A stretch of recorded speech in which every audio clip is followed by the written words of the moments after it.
بسم الله الرحمن الرحيم ဒီနေ့ကျွန်တော်တို့သွားမယ်ခေါင်းစဉ်ကဆိုရင် التراكيب النحوية နဟူနဲ့ဆိုင်တဲ့ပေါင်းစပ်ခြင်းများ النحوية ဆိုတာကတရားနဲ့ဆိုင်တာကိုပြောတာเนาะနဟူဆိုတာကတရားကိုပြောတာတရားနဲ့ဆိုင်တဲ့ပေါင်းစပ်ခြင်းများ التدريب الأول ပထမလေ့ကျင့်ခန်း تدريب လေ့ကျင့်ခန်း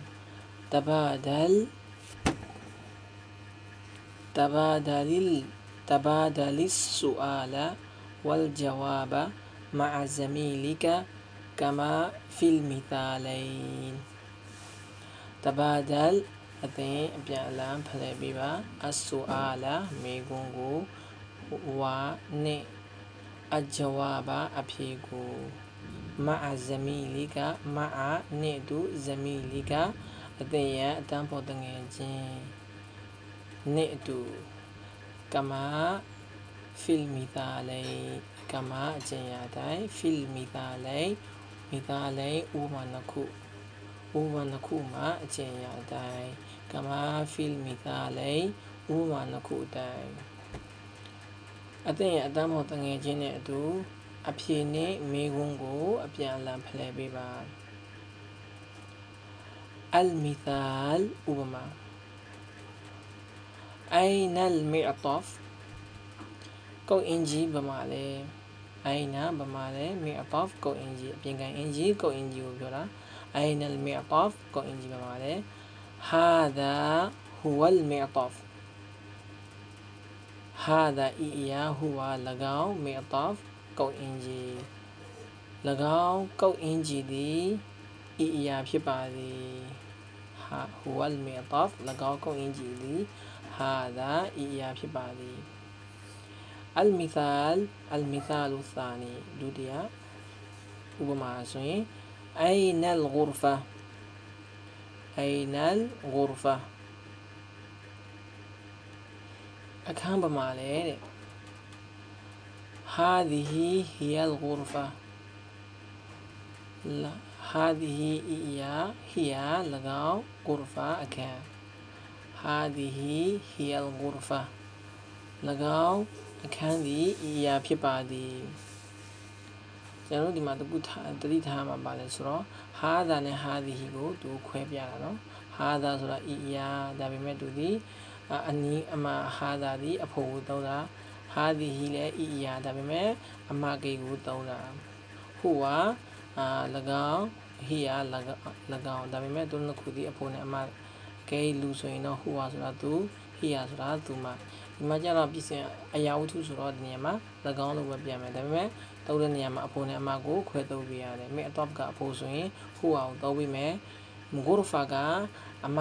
စကလုံးဆိုတော့သူကို here သုံးပြီးမယ်အဲဟာကိုဒီမှာမဲ့အတော့နံဂိုရဖာကိုသုံးပြထားတယ်ဒီဥပမာကိုကြည့်ပြီးတော့ကျွန်တော်တို့ဒီကပုံမှန်ရှိတဲ့အရာလေးတွေကိုကျွန်တော်တို့အစားထိုးပေးမယ်ကောင်းပြီဒီကနေတော့ကျွန်တော်တို့ကြည့်မယ် أين المعطف أين المعطف ဒီမှာကျွန်တော်တို့ဒီမှာသူပေးထားတယ်ကျွန်တော်တို့ဒီမှာဘာကိုအစားထိုးပေးမလဲဆိုတော့ ابن ကိုအစားထိုးပေးမယ် أين الابن أين الابن သားမမလဲတဲ့ ابن ဆိုတာသားကိုပြောတာ هذا هو الابن هذا هو الابن ၎င်းသားလေးသည်ဤသူဖြစ်ပါသည် أين المصلى أين المصلى ဆလာဝတ်ပြုတဲ့နေရာပါမှာလဲ هذا هو المصلى هذا هو المصلى ၎င်းဆလာဝတ်ပြုတဲ့နေရာသည်ဤအရာဖြစ်ပါသည်၎င်းဆလာဝတ်ပြုသောနေရာသည်ဤအရာဖြစ်ပါသည် مسجد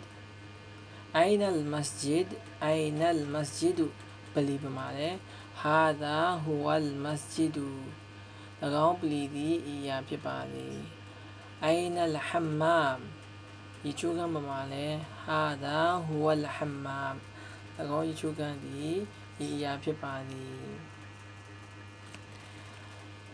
أين الصورة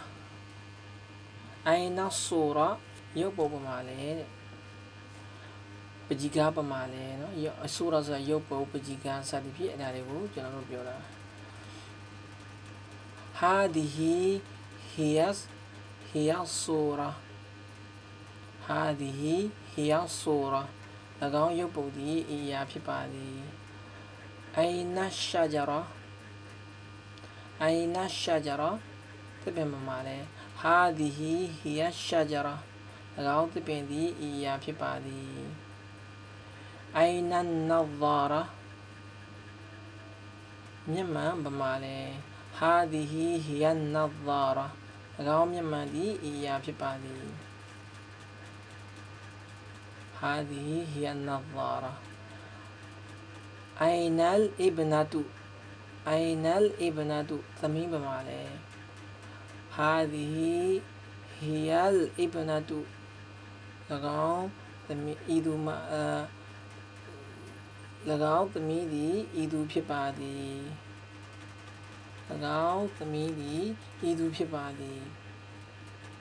ဆိုကြတော့အဲ့ဒီမှာဒီသင်္ကန်းစာနဲ့ပတ်သက်ပြီးတော့ကျွန်တော်လေ့ကျင့်မယ်ထပ်ခါလေ့ကျင့်မယ်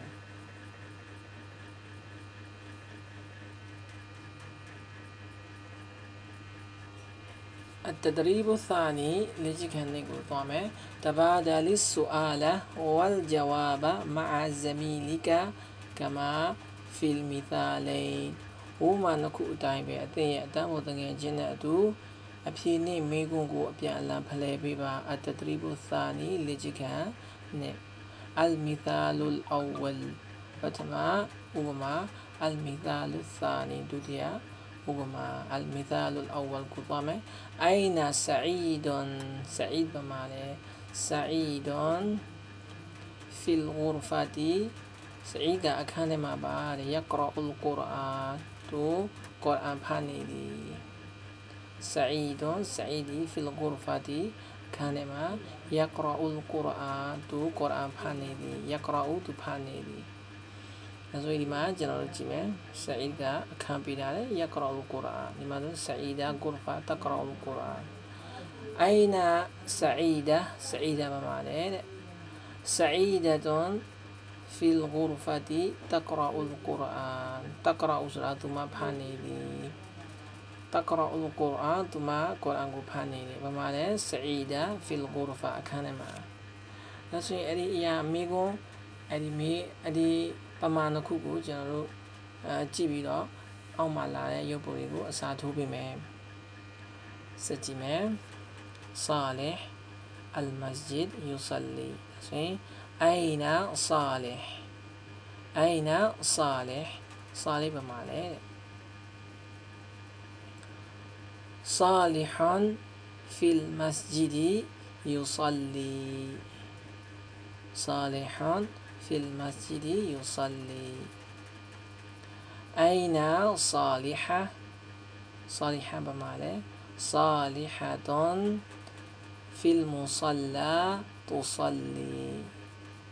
صلاة بيوني أما ثم صلاة بيوني أين شريف بمعنى شريف في الحمام يتوضأ शरीफ का ये चुका ने माँ तो उदुलाव नहीं मारे आइना शरीफा बमारे शरीफा फिल बैती ततवद्दाउ शरीफा का इमा ततवद्दाउ तुमा उदुलाव नहीं दी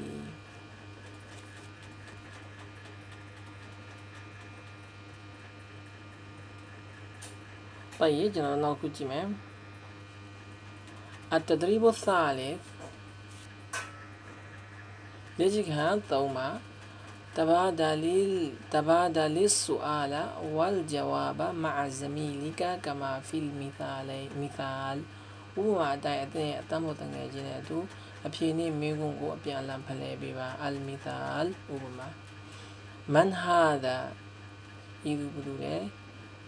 من هذا إذو بدولي هذا والدي عدنان داغا والدي ကျွန်တော်ရဲ့ဖခင်ဖြစ်ပါတယ် عدنا ပါ huwa သူသည် muhandisun engineer တယောက်ဖြစ်ပါသည်ဒါဆိုရင် man ဒီမှာ walid ရဲ့ adana ရဲ့ muhandis ကိုပေးထားတယ်ဒီပုံဒီမှာလည်းဒီအတိုင်းပဲကျွန်တော်တို့အစားထိုးဖလှယ်ပေးမယ် man hada ammi umar umaru huwa mudarrisun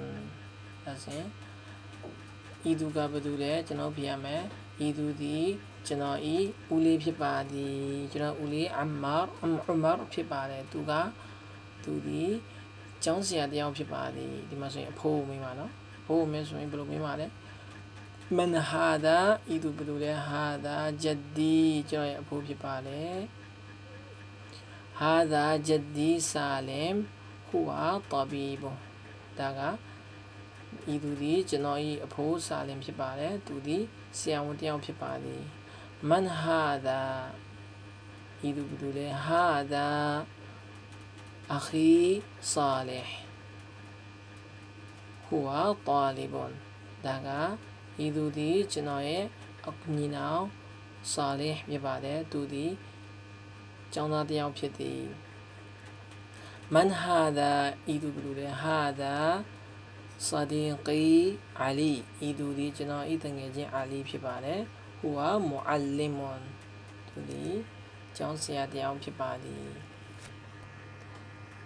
ကျွန်တော်တို့ဆက်သွားမယ်အတဒရီဘ်ရာဘီလေ့ကျင့်ခန်း၄မှာ حول အသင်ပြောင်းလဲပေးပါကမာဖီလ်မီသာလ်ဥပမာတိုင်းအလ်မီသာလ်ဥပမာهذا والدي عدنان ဤသူသည်ကျွန်တော်ရဲ့ဖခင်အဒနာဖြစ်ပါတယ်ဟာဒါဝါလီဒူဟူအဒနာဤသူသည်သူဤဖခင်အဒနာဖြစ်ပါတယ်ဝါလီဒူဆိုတာကဖခင်ဟူဆိုတာကသူဒီမှာယာနဲ့ပေါင်းလိုက်တာကျွန်တော်ဤဖခင်ဒီမှာကျတော့သူဤဖခင်လို့ပြောတယ်ဒါဆိုရင်ကျွန်တော်ရဲ့ဖခင်ဆိုရင်ဝါလီဒီလို့ပြောမယ်သူ့ရဲ့ဖခင်ဆိုရင်ဝါလီဒူဟူအသင်ရဲ့ဖခင်ဆိုရင်ဝါလီဒူကစသည်ဖြင့်အလိုနန်စားလေးအနောက်ကနန်စားလေးကိုချိန်ပြီးတော့ကျွန်တော်တို့သုံးလို့ရတယ်။အဲဆိုရင်ဒီမှာအဲ့ဒီပုံကြည့်ပြီးတော့အစားထိုးမယ်။ဟုတ်ကဲ့အဝါလေးကအဖေဖြစ်အဖို့ဖြစ်တဲ့အတွက်ကြောင့်ဟာသာကိုသုံးမယ်ဒီမှာဝါလေးတာဆိုရင်အမဂိတ်ဖြစ်သွားပြီ။မိခင်ဆိုရင်ဟာသာနဲ့သုံးလို့မရတော့ဘူး။ဘာနဲ့သုံးမှလဲ။ဟာဒီဟီနဲ့သုံးပြီးမယ်။ဟာဒီဟီဝါလီဒါတီခဒီဂျာဤသူမသည်ကျွန်တော်ဤမိခင်ခဒီဂျာဖြစ်ပါတယ်ဟာဒီဟီဝါလီဒါတူဟူခဒီဂျာဤသူမသည်သူ့ရဲ့မိခင်ခဒီဂျာဖြစ်ပါတယ်ဒီမှာဆိုရင်ဟာဒါအီဘနီအာလီဒါကကျွန်တော်ရဲ့သားအာလီဖြစ်ပါတယ်ဟာဒါအီဘနူဟူအာလီဒါကသူ့ရဲ့သားအာလီဖြစ်ပါတယ်ဒီမှာဆိုရင်ဟာဒီဟီဥခတီဟာဒီတော့မနော်هذه أختي سلمى ဤသူမသည်ကျွန်တော်ဤအမသို့မဟုတ်ညီမ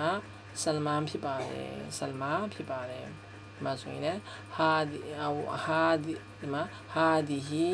أخته سلمى ဤသူမသည်သူရဲ့အမသို့မဟုတ်သူရဲ့ညီမဆလမာဖြစ်ပါတယ်هذه عمتي عائشةဤသူမသည်ကျွန်တော်ရဲ့အဒေါ်အာအီရှာဖြစ်ပါတယ်ဟာဒီဟီအမ်မတူအာအီရှာဟာဒီဟီအမ်မတူအာအီရှာဤသူမသည်သူ့ရဲ့အဒေါ်အာအီရှာဖြစ်ပါတယ်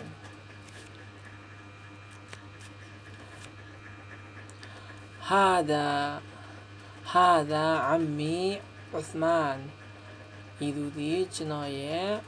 ဦးလေးဥစမန်ဖြစ်ပါတယ်ဟာဒါအမ်မူဟူဥစမန်ဤသူသည်နော်ဟာဒါအမ်မီဟာဒါအမ်မူဟူဒီပုံစံနဲ့တွေ့ပြရမယ်နော်ဟာဒီနဲ့ဒီမှာတွားတွေ့လို့လောမရအောင်သူသည်အဖို့ကိဖြစ်တဲ့အတွက်ကြောင့်မို့လို့ဟာဒါအမ်မူဟူဥစမန်ဒါကဤသူသည်သူ့ရဲ့ဦးလေးဥစမန်ဖြစ်ပါတယ်هذا صديقي أحمد ဒါကကျွန်တော်ရဲ့တငယ်ချင်း Ahmed ဖြစ်ပါတယ် Hada Sadiquhu Ahmed ဒါကသူ့ရဲ့တငယ်ချင်း Ahmed ဖြစ်ပါတယ်အဲ့ဒီကနေပြီးတော့ကျွန်တော်တို့သိရမှာ Hada Iya Hadihi Iya အမကေကိုတော့တာအရာဝတ္ထုဆိုတော့ Iya လို့ပြောပြီးတော့အကယ်လူဆိုရင်ဤသူကျွန်တော်တို့ဤသူလို့သုံးမယ်ယောက်ျားလေးကို Hada လို့သုံးပြီးတော့မိန်းကလေးကို Hadihi လို့တွဲသုံးပြီးမယ်